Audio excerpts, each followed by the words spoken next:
Sabah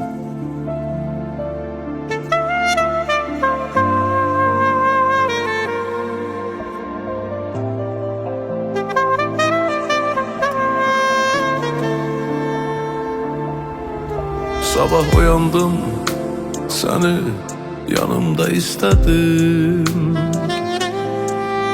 Yastığını kokladım, güc aldım, seni gözledim. Sana bağlıdır benim bütün fikirlerim. İndi otur fikirler, benim hayatımdasan, hansı yerdesən. Ve anla ki hamıdan uzak, tek mənə yaxın, tek adamımsan, tek ümidimsən.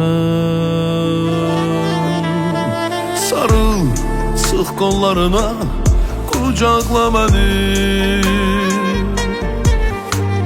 Toxun saçlarıma, toxun, qoxla məni.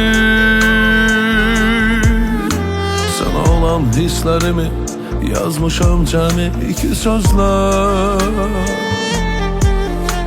Mənə bax, sevgimə güvən, anla məni, kucaqla məni.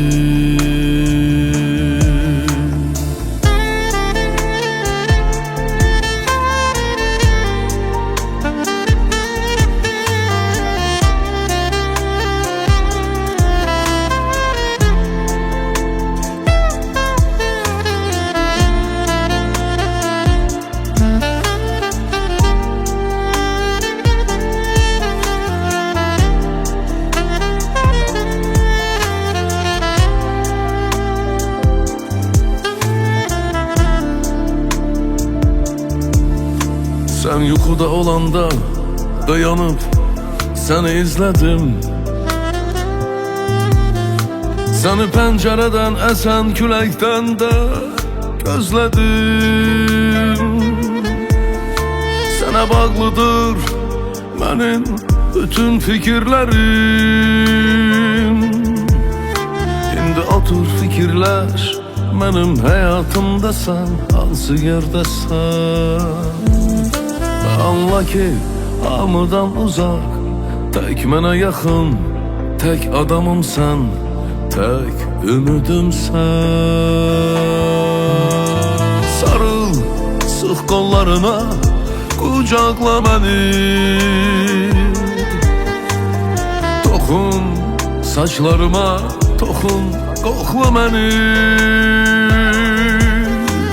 Sana olan hisslərimi yazmışam cəmi iki sözlər.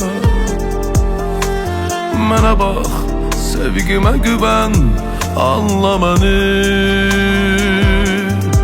kucaqla məni. Sarıl, sıx qollarına, kucaqla məni. Toxun saçlarıma, toxun, qoxla məni. Sana olan hisslərimi yazmışam cəmi iki sözlər.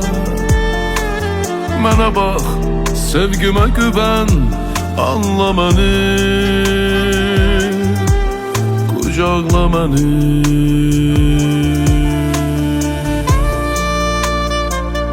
İndi otur fikirləş, benim hayatımda sen hansı yerdesin. Anla ki hamıdan uzak, tek mənə yaxın, tek adamımsan, tek ümidimsən. Sarıl, sıx qollarına, kucaqla, kucaqla məni.